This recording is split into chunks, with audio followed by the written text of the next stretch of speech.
اللہ الرحمن الرحیم اللہم کل ولی کل حجت ابن الحسن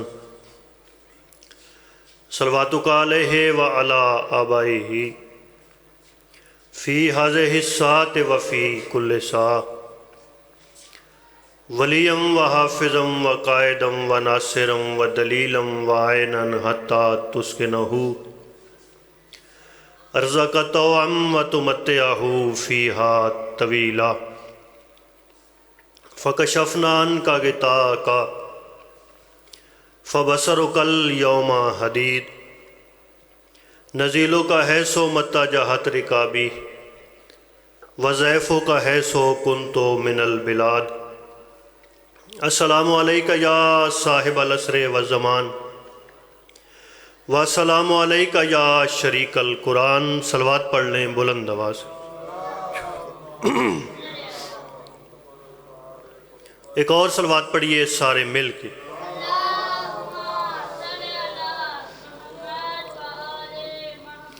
بسم اللہ الرحمن الرحیم الحمد للہ رب العالمین والصلاۃ والسلام علی رسولہ الکریم وآلہ الطیبین الطاہرین المعصومین المظلومین الذین اذہب اللہ عنہم الرجس وطہرہم تطہیرا۔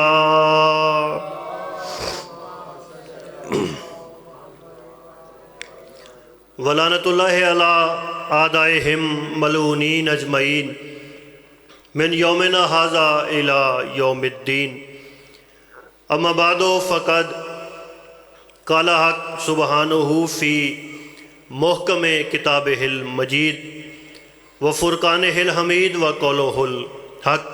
بسم اللہ الرحمن الرحیم انما یرید اللہ لیذھب عنکم الرجس اہل البیت ویطہرکم تطہیرا۔ صلی اللہ۔ سب سے پہلے میری یہ دعا ہے کہ اس ذکر کا رب اس ذکر کا اہتمام کرنے والوں کی توفیقات خیر میں اضافہ فرمائے۔ جتنے صاحبان اس پاک ذکر میں حاضر ہیں مالک الملک سب کی حاجات کو پورا فرمائے۔ حاضرین مجلس، بانیان مجلس اور ذاکرین مجلس کے جتنے مرحومین ہیں مالک الملک سب کے درجات بلند فرمائے۔ ہماری دعاؤں کی مجموعی دعا، ہماری دعاؤں کی نتیجہ اور خلاصہ دعا کہ مالک الملک ہمارے وارث کا جل ظہور فرمائے، ہمیں امام کے اعوان و انصار میں شمار فرمائے، قبولیت عبادت کے لیے، دعاؤں کی مستجابی کے لیے بآواز بلند صلوات۔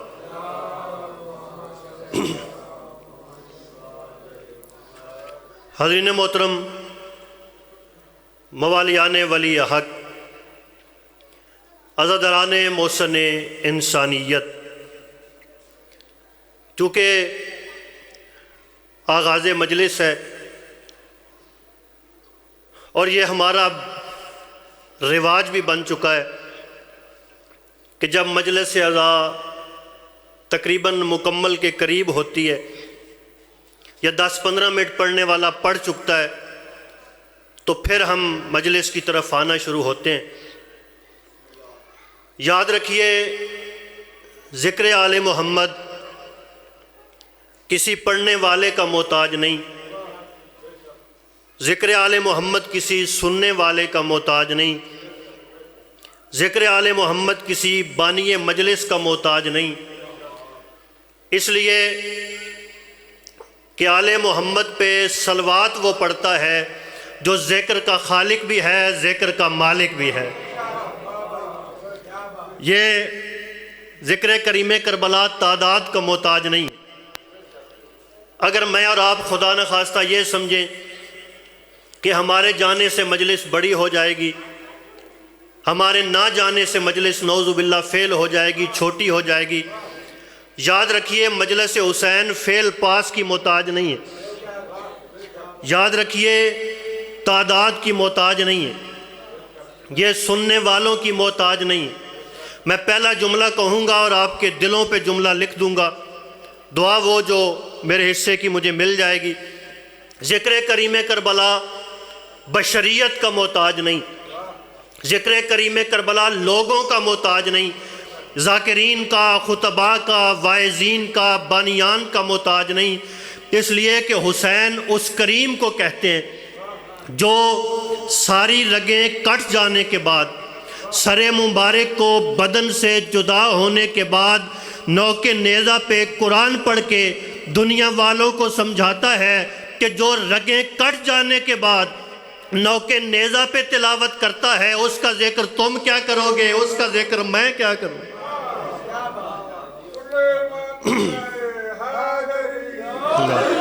مولا آپ کو عزتیں عطا فرمائے۔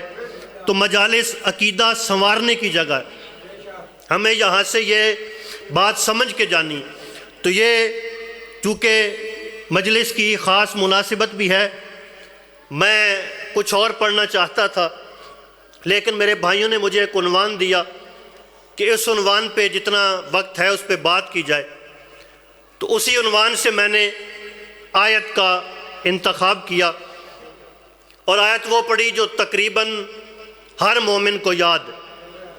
آیت کا نام ہے آیت تطہیر، بلکہ صرف مومنین کی بات نہیں، ساری امت مسلمہ کو یاد۔ یہ آیت تطہیر وہ آیت ہے، توجہ ہے، یہ ساری امت مسلمہ کو تقریباً یاد، ہر فرد کو یاد ہے۔ لیکن شاہ جی فرق یہ ہے کہ کچھ لوگوں کو آل محمد کی مخالفت میں یاد ہے اور ہمیں آل محمد کی محبت اور مودت میں یاد ہے۔ ہمیں اس بات پہ فخر ہے کہ جو اللہ نے ہمیں ہادی عطا کیے، ہمیں جو راہبر عطا کیے، جو ہمیں طیب و طاہر امام عطا کیے، اس آیت کی نسبت ان پاک ہستیوں سے ہے۔ تو عنوان کا میں آغاز کر رہا ہوں۔ آیت کا نام آیت تطہیر۔ آیت تطہیر کا آغاز کس سے ہے؟ دیکھیے یہ انسان کی فطرت ہے، جو چیز روز اس کے سامنے سے گزرے، اس کے سامنے پیش کی جائے تو وہ جتنی قیمتی بھی ہو پھر وہ اس کی قدر نہیں کرتا۔ جو چیز مشکل سے حاصل ہو وہ بظاہر سستی بھی ہو تو اس کی قدر زیادہ ہوتی ہے کہ ہم نے اسے مشکل سے حاصل کیا۔ جو چیزیں ہمیں روز پڑھ کے سنائی جاتی ہیں، جو ہمیں روز پیش کی جاتی ہیں، ہم پھر ان پہ توجہ نہیں کرتے، ان پہ غور و فکر نہیں کرتے۔ میں آج آپ کو ایسے عنوان پہ گفتگو سنانا چاہتا ہوں، سبق سنانا چاہتا ہوں جو عنوان آپ روز سنتے ہیں، جو آپ کی ہماری ہر مجلس کا آغاز ہے۔ ہر مجلس کا آغاز ہی اس کلام سے ہوتا ہے۔ تو میں عرض کرنا چاہتا ہوں کہ اس کلام کی تعریف کیا ہے۔ دیکھیے کلام کی تعریف کیا ہوتی ہے، توجہ ہے نا صاحبہ؟ اب ہمارے ہاں کسی کی پہچان کرنی ہو، کسی بھی انسان کو پہچاننا ہو، ہم کس بات سے پہچانتے ہیں؟ ہم انسان کو اس کے لباس سے پہچانتے ہیں۔ لوگ اچھا لباس دیکھتے ہیں پھر انسان کو پہچانتے ہیں۔ کسی انسان کو اس کے جوتے سے پہچانا جاتا ہے، کسی انسان کو سواری سے، گاڑی سے پہچانا جاتا ہے، کسی انسان کو اس کے گھر کی وجہ سے پہچانا جاتا ہے، کسی انسان کو اس کی دولت کی وجہ سے پہچانا جاتا ہے۔ یہ ساری پہچان کی علامات وہ ہیں جو بندوں نے بنائی، یہ علامات وہ جو میں نے آپ نے بنائی کہ اس کا گھر بڑا تو یہ بڑا انسان، اس کی سواری اچھی تو بڑا انسان۔ لیکن جب میرے مولا امیر المومنین سے پوچھا گیا، اللہم صلی علی محمد، سوال کیا گیا مولا آدمی کی پہچان کیا ہے، انسان کی پہچان کا معیار کیا ہے؟ مولا نے لباس کا نہیں بتایا، مولا نے جوتوں کا نہیں بتایا، مولا نے گھر کا نہیں بتایا، مولا نے سواری کا نہیں بتایا، مولا نے فرمایا بات کرو تاکہ پہچانے جاؤ۔ آئے ہائے ہائے، اس کا مطلب ہے انسان کا کلام اس کا معیار ہے۔ انسان چپ کر کے بیٹھا ہو اسے ہر بندہ سیانہ سمجھتا ہے، اسے پڑھا لکھا سمجھتا ہے، لیکن جیسے انسان کلام کرتا ہے اس کے زبان کے نکلے ہوئے الفاظ سے سننے والوں کو پتہ چل جاتا ہے کہ اس کے دل میں ہیرا چھپا ہوا ہے یا کوئلے چھپے ہوئے ہیں۔ تو کلام ہے انسان کی پہچان، مولا امیر المومنین کا فرمان۔ اب اللہ نے بھی اپنے معیار معرفت کے لیے کسے پیش کیا؟ شاہ جی اللہ نے اپنی پہچان کے لیے کلام کو پیش کیا، جسے میں اور آپ قرآن کہتے ہیں۔ یہ کیا ہے؟ کلام خدا ہے، اللہ کا کلام ہے قرآن۔ اللہ نے اسے سوروں کی صورت میں نازل کیا، پارا پارا امت نے خود کر لیا۔ اللہ نے سوروں کی صورت میں اس صورت پر قرآن نازل کیا جسے دیکھنے کے بعد اللہ کی صورت دیکھنے کی حاجت ختم ہو جاتی ہے۔ بلکہ بولا حیدری آل۔ تو اللہ نے اپنی پہچان کے لیے، معرفت کے لیے کلام کو نازل کیا۔ آل محمد نے بھی کلام ارشاد کیا۔ اب اللہ کے کلام کی دو قسمیں، توجہ ہے، جو عنوان دیا گیا اس پر خدمت کرنا چاہتا ہوں۔ اللہ کے کلام کی دو قسمیں، ایک ہے جسے قرآن کہا جاتا ہے، جو 6666 آیات 30 پاروں کی صورت میں قرآن پاک کی صورت میں موجود ہے۔ یہ اللہ کے کلام کی ایک قسم ہے۔ دوسرا کلام خدا ہے، اسے کیا کہتے ہیں؟ اسے کہتے ہیں حدیث قدسی۔ ہے وہ بھی اللہ کا کلام، لیکن قرآن میں شامل نہیں، قرآن سے علاوہ ہے۔ جو قرآن سے علاوہ اللہ کا کلام، اسے حدیث قدسی کہا جاتا ہے۔ دو چیزیں ایسی ہیں جسے میں اور آپ روزانہ تقریباً پڑھتے ہیں، تقریباً ہر مجلس میں پڑھتے ہیں، ہر گھر میں ان کی تلاوت کی جاتی ہے۔ انہیں لوگ بندوں کا کلام سمجھتے ہیں، لیکن وہ بندوں کا کلام نہیں، وہ ہے کلام خدا، ہے اللہ کے قرآن سے علاوہ، لیکن ہے اللہ کا کلام جسے حدیث قدسی کہا جاتا ہے۔ اگر اجازت ہو تو دو چیزوں کا تعارف کرواؤں۔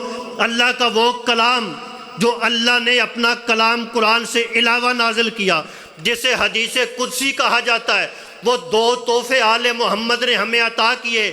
ایک تحفے کو زیارت عاشور کہا جاتا ہے، دوسرے تحفے کو حدیث قصا کہا جاتا ہے۔ اللہ اکبر، یا رسول اللہ، یا علی، زندہ باد، مردہ باد، بے شمار، بے شمار، ضرب بے شمار۔ اللہم صلی علی محمد وآلہ۔ تو یہ ہے حدیث قدسی۔ شاہ جی اللہ کا کلام حدیث قصا، مجھے بھائیوں نے کہا کہ حدیث قصا پہ پڑھیں، تو میں نے اس آیت کو انتخاب کیا جو حدیث قصا کا شان نزول ہے۔ موضوع دے کے پھر چپ کر کے نہیں بیٹھتے، پھر نعرہ بھی ہونا چاہیے، صلوات بھی ہونی چاہیے، تاکہ مجھے پتہ تو چلے کہ میری بات سنی جا رہی ہے۔ اس حدیث قصا کا شان نزول، آیت تطہیر، جو آپ سب کو مجھ سے بہتر یاد۔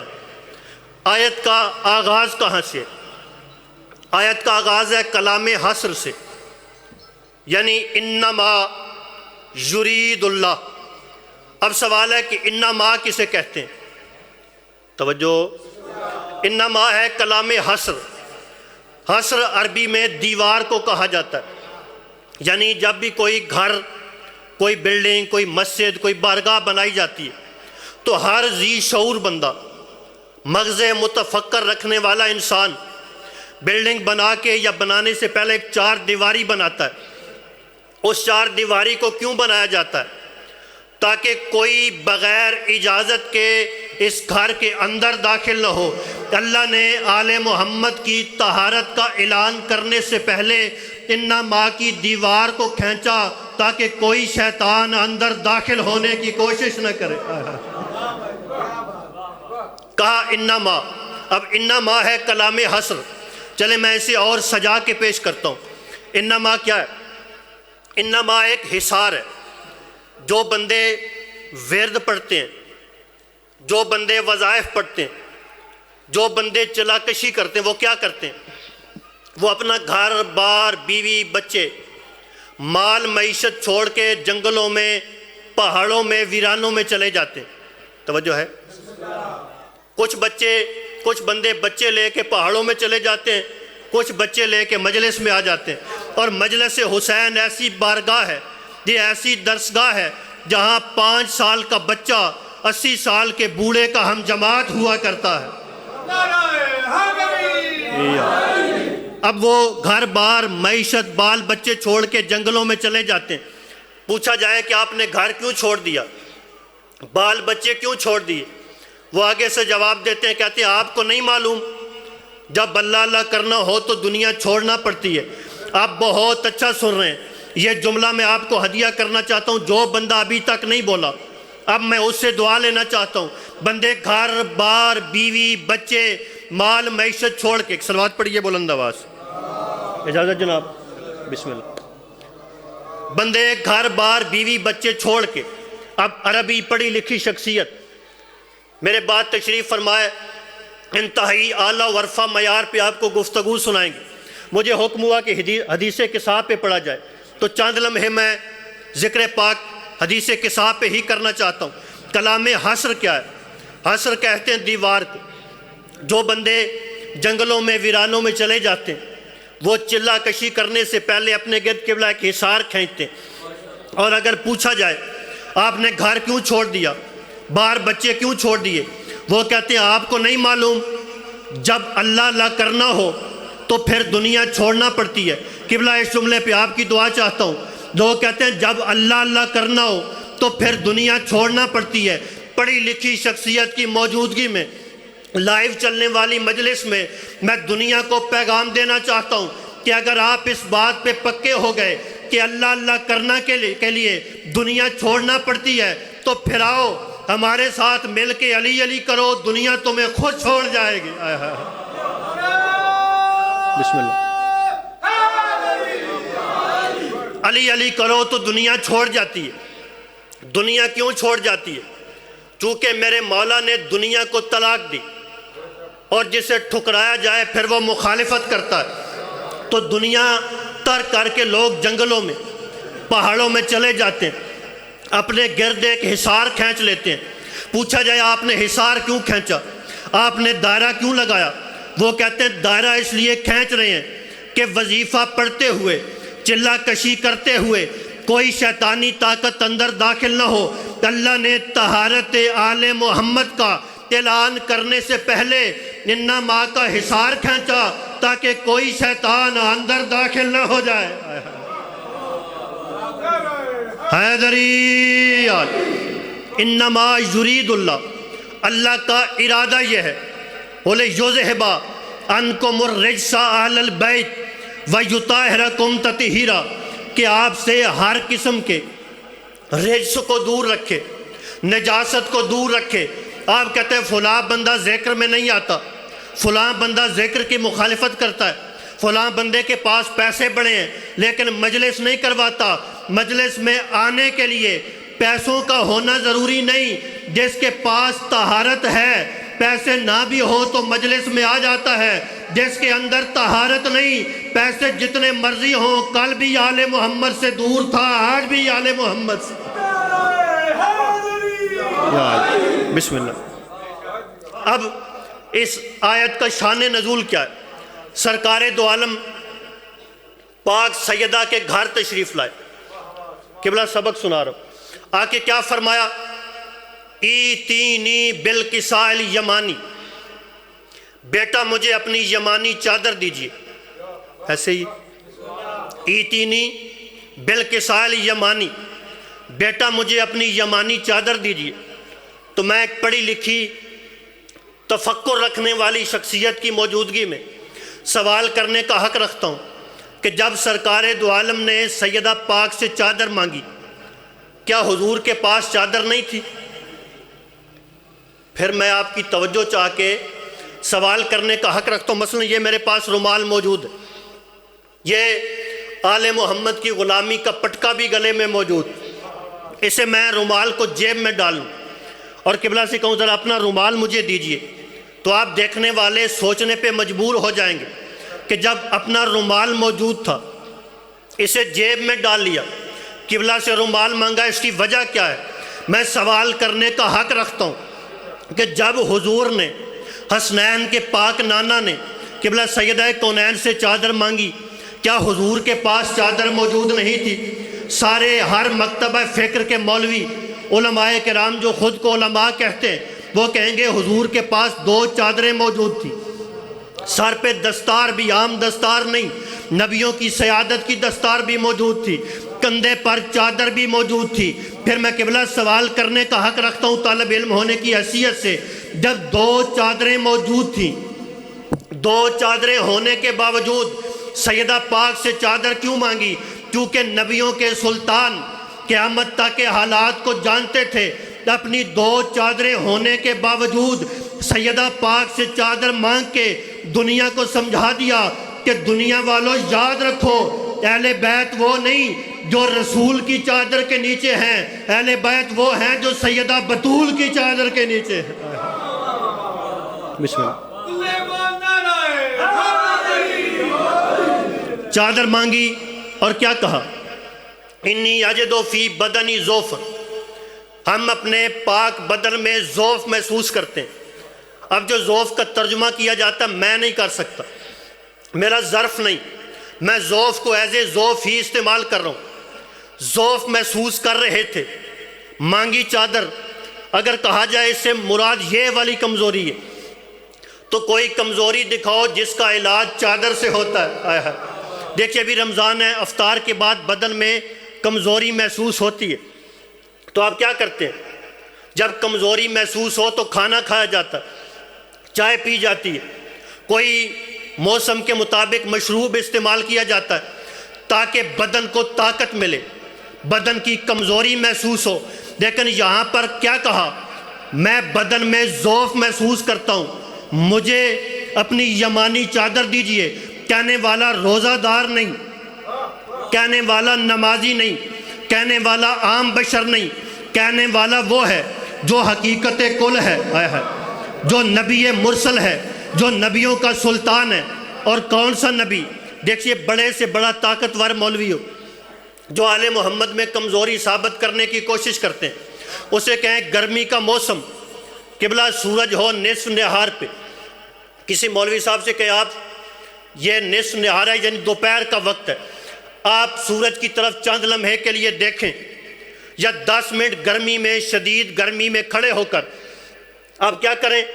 یہاں پر نماز پڑھیں تو مولوی صاحب غصے میں آ جائیں گے، کہیں گے یہ جو مساجد میں اے سی لگے ہیں یہ تمہارے لیے لگوائے گئے، ہم تو اے سی والی مسجد میں جون جولائی میں نماز پڑھتے ہیں، کیوں؟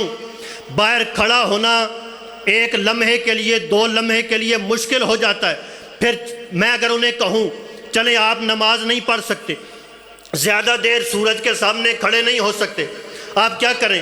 آپ چند لمحے کے لیے سورج کی آنکھوں میں آنکھیں ڈالیں، 2 منٹ کے لیے جون جولائی کے تپتے ہوئے سورج کی طرف نظریں جما کے دیکھیں۔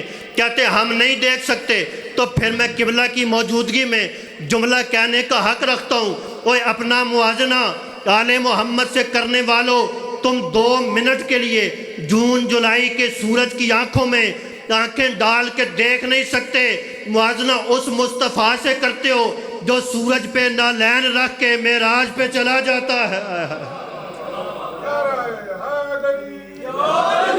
چادر مانگی سیدہ کونین سے، چادر لے کے آگے ایک مقام پہ بیٹھ کے پھر امام حسن علیہ السلام آئے، انہوں نے بھی آپ کے اپنی پاک اماں کو سلام کیا اور ایک جملہ کا توجہ ہے، انی شمو اندہ کرایتن طیبہ، اماں جان میں ایک طیب و طاہر خوشبو محسوس کرتا ہوں، گویا میرے نانا جان کی خوشبو ہے۔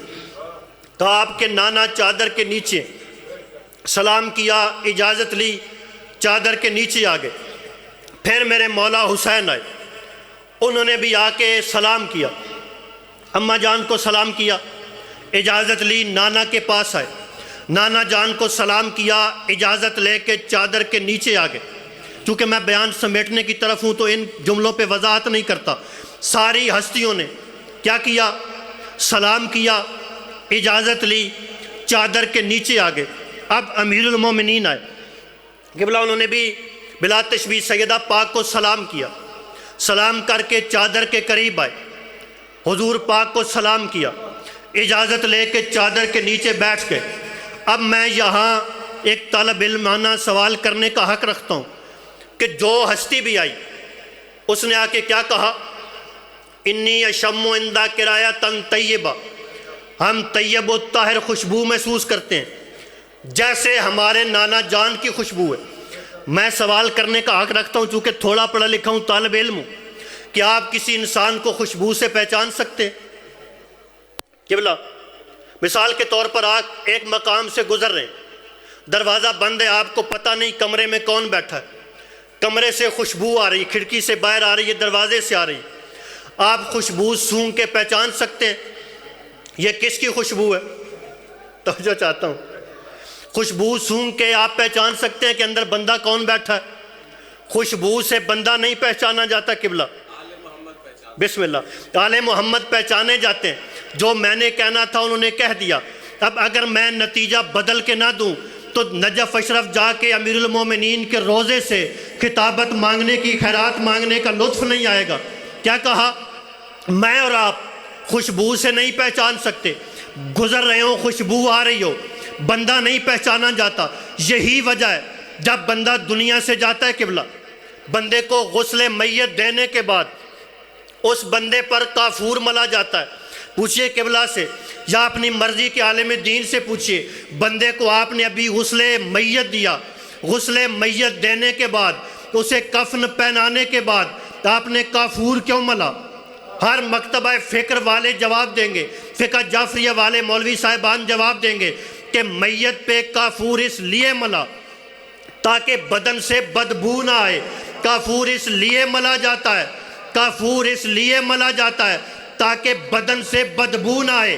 جو آل محمد کے گھرانے کی ہستیاں آتی تھی کہتی تھی کہ ہمیں خوشبو آ رہی ہے جو طیب بھی ہے، جو طاہر بھی ہے، جیسے ہمارے نانا جان کی خوشبو ہے، تو جس کا بدن کافور کا مجبور ہے، یعنی کافور کے بغیر جس کے بدن کی نجاست نہیں جاتی، وہ ان جیسا کیسے ہو جاتا ہے جن کے بدن کی خوشبو طیب بھی ہوتی ہے، طاہر بھی ہوتی ہے؟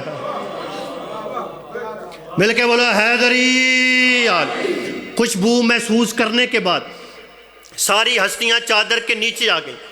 اب سیدہ کونین ارشاد فرماتی، میں بھی اٹھی اور اپنے بابا کے قریب آئی، قریب آ کے سلام کیا اور کہا کہ اجازت ہے کیا میں اس چادر کے نیچے بیٹھ جاؤں؟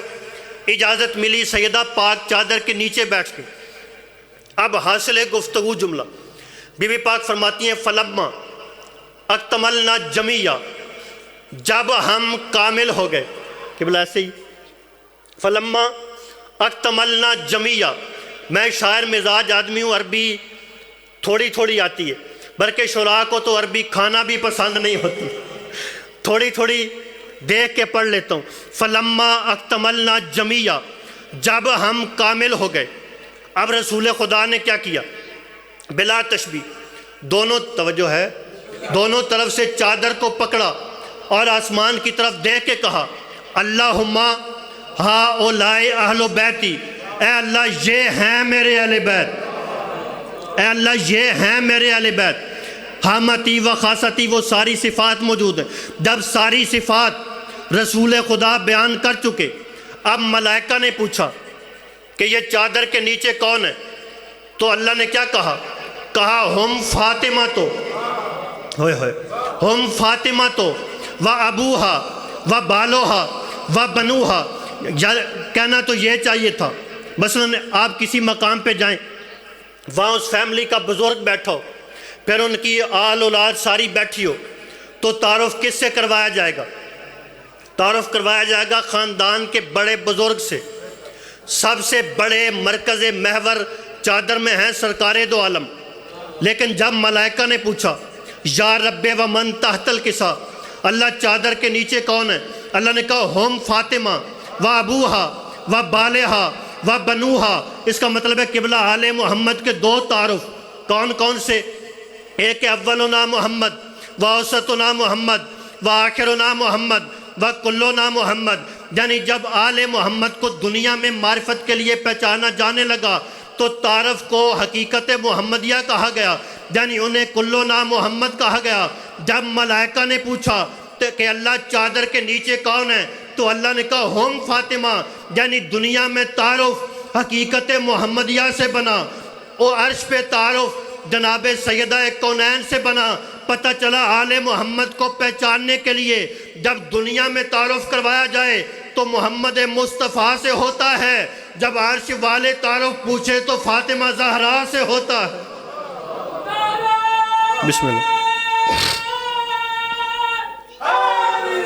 مل کے بولو نعرہ حیدری۔ اور پوچھنے والا کوئی اور نہیں، پوچھنے والے جناب جبریل ہیں۔ جبریل نے سوال کیا اللہ چادر کے نیچے کون ہے؟ اب قبلہ یہ تو ایک چھوٹا سا طالب علم مجھ جیسا بھی سمجھ سکتا ہے کہ پوچھنے والے جناب جبریل ہیں، کیا جناب جبریل اس گھر پہ آتے نہیں ہیں؟ چادر کے نیچے کون کون ہے؟ 5 ہستیاں چادر کے نیچے ہیں۔ سرکار دو عالم سیدہ کونین امیر المومنین حسنین کریمین۔ پوچھنے والے جناب جبریل، جبریل وہ ہیں جو حضور کے پاس وحی لے کے آتے ہیں۔ توجہ چاہتا ہوں، جناب جبریل وہ حضور کے پاس وحی لے کے آتے ہیں، امیر المومنین کے ذوالفقار لے کے آتے ہیں، حسنین کا جھولا جھلاتے ہیں، سیدہ کونین کی چکیاں چلاتے ہیں۔ تو آئیے پھر جناب جبریل سے سوال کریں، جبریل یہ 5 وہ ہیں جن کے آپ غلام ہیں، حسنین کے درزی بن کے آتے ہیں، سرکار دو عالم کے پاس وحی لے کے آتے ہیں، علی مولا کی تلوار لے کے آتے ہیں، سیدہ کی چکیاں چلاتے ہیں۔ آج یہ ہیں چادر کے نیچے۔ آپ کہتے ہیں یا رب ومن تحت الکسا، کیا آپ انہیں جانتے نہیں؟ تو جناب جبریل کہیں گے کہ میں اب سے لے کے قیامت تک آنے والے مولویوں کو سمجھا رہا ہوں کہ جب آل محمد دنیا میں الگ الگ ہوتے ہیں تو میں انہیں پہچان سکتا ہوں۔ کبھی محمد ہوتے ہیں، کبھی علی ہوتے ہیں، کبھی حسن ہوتے ہیں، کبھی حسین ہوتے ہیں۔ جب چادر زہرا کی نور کی وحدت میں ڈھل جائیں تو میں جبریل انہیں اکٹھا دیکھ کے پہچان نہیں سکتا۔ تو میں آخری فضیلت کا جملہ قبلہ کی موجودگی میں کہنے کا حق رکھتا ہوں کہ جب آل محمد حدیث کسا کے نزول کے وقت چادر تطہیر کے نیچے اکٹھے ہو جائیں، مکمل ہو جائیں، جمع ہو جائیں، فرشتوں کا سید جبریل علیہ السلام جب ان 5 کو چادر زہرا کے نیچے آنے کے بعد نہیں پہچان سکتا تو ٹکے ٹکے کا ملا انہیں کیسے پہچان لیتا؟ مل کے بولو نعرہ حیدری۔ بس میں یہیں پہ بیان کو سمیٹتا ہوں۔ حضور سرور کونین سیدہ کونین کے پاس آئے اور آ کے کہا ایتینی بالکساء الیمانی، بیٹا مجھے اپنی یمانی چادر دیجئے۔ سیدو غیر سیدو، پہلا مصائب کا جملہ کہنا چاہتا ہوں۔ نبیوں کے سلطان حسنین کے پاک نانا مزمل مدثر یاسین طہ کے مصداق جس سے یمانی چادر مانگیں، عزاداروں سے فاطمہ زہرا کہتے ہیں، اور زخمی حسین جس سے پھٹی ہوئی پوشاک مانگیں اسے علی کی بیٹی زینب کہتے ہیں۔ اللہ اکبر۔ سیدہ پاک کی یتیمی کے دن ہے، آج 19 کا دن گزر گیا، 20 کی شب ہے، شہادت بعد میں قبلہ آپ کو سنا لیں گے۔ سیدہ پاک کی یتیمی کے دن ہے۔ جتنے میرے ماتمی نوجوان سیاہ پوش عزادار تشریف فرمائے نا، ان کے حصے کا جملہ کہنا چاہتا ہوں۔ کس کی یتیمی کے دن ہے؟ عزاداروں، سیدوں، غیر سیدوں، جتنی میری مائیں بہنیں بیٹیاں پردے میں بیٹھی ان کے حصے کا جملہ کہنا چاہتا ہوں کہ شام غریباں حسین کے یتیم سنبھالنے والی 21 رمضان کو خود یتیمہ ہو جائے۔ اللہ اکبر۔ اللہ آپ کے آنسو قبول فرمائے، اللہ بانیان کی توفیقات خیر میں اضافہ فرمائے جو میرے لیے آپ کے لیے عبادت کا ذریعہ بنے۔ عبادت کا سبب بنے۔ زخمی حسین پوشاک کس سے مانگی؟ عزادارو شریکت الحسین سے مانگی۔ پھر حسین کی شہادت کے بعد ایک لمحہ ایسا آیا، ایک روایت پڑھنا چاہتا ہوں مختصر سی۔ ایک لمحہ ایسا آیا، وہ جن بھائیوں کے کپڑے جنت سے آتے تھے، عزادارو ان کی بہنوں کے لیے زیور شام سے آ گئے۔ اللہ اکبر۔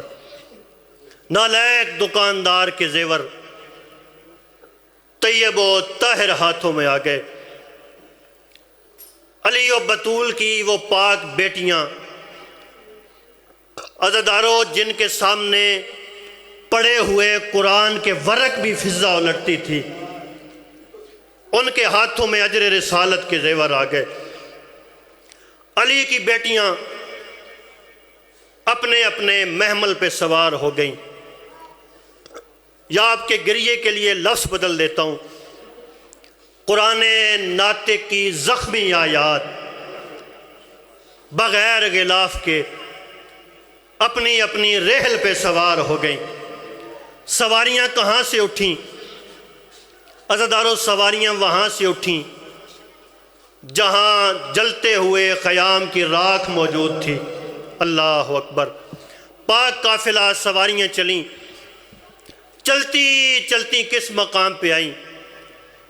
چلتی چلتی اس مقام پہ آل محمد کی سواریاں پہنچ گئیں جہاں علی کی بیٹیوں کو پتھروں کا ایک ڈھیر نظر آیا۔ میں نے ایک طالب علم کی حیثیت سے جب مقاتل کو پڑھنا شروع کیا، میں نے اس پہ غور کرنا شروع کیا کہ جب شریکت الحسین مقتل میں پہنچی، پتھروں کا ڈھیر کیوں نظر آیا؟ عزادارو مجھے اس سوال کا جواب اس صورت میں ملا کہ حسین کی لاش پر گھوڑے دوڑانے کے بعد دیر تک یزید کی فوج حسین کی لاش پہ پتھر برساتی رہی۔ اللہ اکبر۔ یہی وجہ ہے جب بہنیں آئیں نا بھائی سے ملنے کے لیے، پتھروں کا ایک ڈھیر نظر آیا۔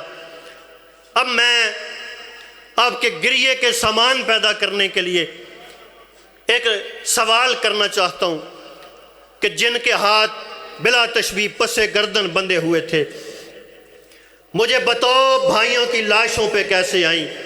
صاحبان مقتل کہتے ہیں علی کی بیٹی حسین کی لاش پہ ایسے اتری جیسے غازی بازو کٹنے کے بعد زین سے زمین پہ۔ اللہ اکبر۔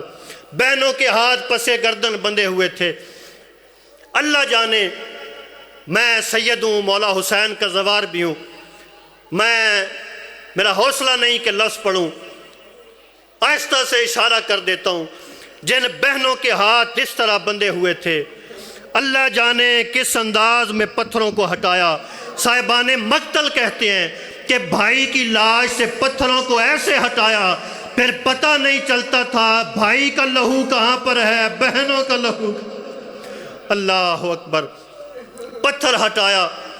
پتھر ہٹانے کے بعد شہزادی نے بھائی سے پہلا سوال کیا۔ بی بی آواز دے کہتی ہیں وہی حسین ہے جس کے کپڑے جنت سے آیا کرتے تھے۔ اللہ اکبر۔ بہن نے پہلا سوال کیا، تو وہی حسین ہے جس کے کپڑے جنت سے آیا کرتے تھے؟ دوسرا سوال کیا، شبیر بتا تیرا سر کہاں گیا؟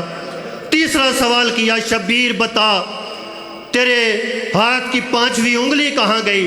عزادارو بہن نے 3 سوال کیے، تیرا سر کہاں گیا، تیری 5ویں انگلی کہاں گئی؟ بہن نے کون سا سوال کیا؟ 3 سوال کیے۔ بھائی کے گلے سے ایک ہی آواز آئی، بہن میرے سر کو چھوڑ، تو بتا اینا رداؤ کہ یا اختی، زینب تیری چادر کہاں؟ اللہ اکبر۔ بس عزادارو بہن بھائی سے کلام کر رہی تھی، اچانک قافلے کو اٹھنے کا حکم دیا گیا۔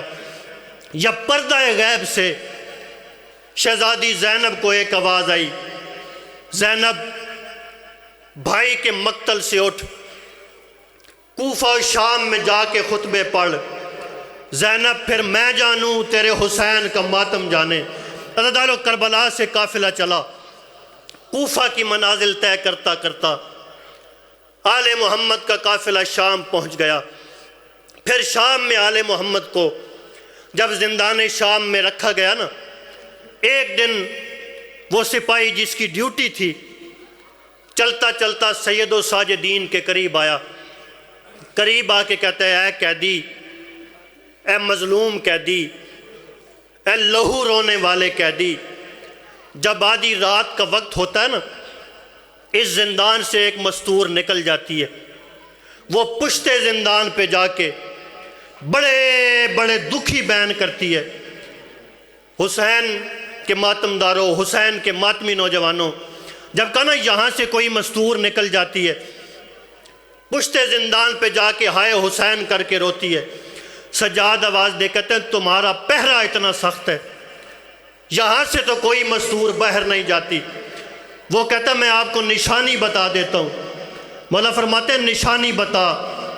داروغہ زندان کہتے ہیں سجاد، وہ جو آدھی رات کو مستور بیان کرتی ہے نا، اس مستور کی آواز اس بی بی سے ملتی ہے جس نے دربار میں خطبہ پڑھا تھا۔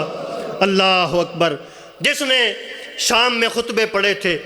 مولا فرماتے ہیں جب وقت آیا نا ہمیں بتانا، ہم جائیں گے اس مستور کی آواز سنیں گے۔ عزادارو آدھی رات کا وقت آیا، داروغہ زندان چلتا چلتا مولا سجاد کے قریب آیا، آواز دے کہتا ہے قیدی، پشت زندان پر اس مستور کی ہائے حسین کی آوازیں بلند ہیں۔ عزادارو سید و ساجدین چلے، جب چلنے لگے نا مولا سجاد، صاحب کتاب کہتے ہیں علی کی علی بیٹی آواز دے کہتی ہے سجاد شام ہے، میں تمہیں اکیلا نہیں جانے دوں گی۔ عزادارو علی کی بیٹی بھی مولا سجاد کے ساتھ چلیں۔ جب داروغہ زندان کے ساتھ چلتے چلتے چلتے پشت زندان پہ پہنچے نا، بتاؤں پہلا کون سا بین تھا؟ فضا میں بین بلند ہوا، ہائے میرا مظلوم حسین، ہائے میرا تیروں سے زخمی کیا گیا حسین، ہائے میرا 13 ضربوں سے شہید کیا جانے والا حسین۔ عزادارو جب صدائیں بلند ہوئی نا، علی کی بیٹی چلتی چلتی اس مستور کے قریب آئی، قریب آ کے شریکت الحسین آواز دے کہتی ہے اے بی بی، پردیس کے عالم میں میرے بھائی حسین کو رو کر، میرے حسین مظلوم کو رو کر مجھ پہ منت لگانے والی کون ہے؟ جب کہا نا شام میں رو کر مجھ پہ منت لگانے والی کون ہے؟ صاحب کتاب کہتے ہیں مستور نے اپنے چہرے سے سیاہ بھرکا ہٹایا، آواز دے کے کہتی ہیں زینب پہچان میں تیری اماں زہرا ہوں۔ جب کہا نا میں تیری اماں زہرا ہوں، شہزادی آواز دے کہتی ہے اماں یہ آپ کے چہرے پہ لہو کیسا ہے؟ آواز دے کہتی ہیں زینب جو ماتم تو مقتل میں کا چھوڑ کے آئی تھی میں تیرے حسین کا ماتم۔ اللہ علانت بس عالم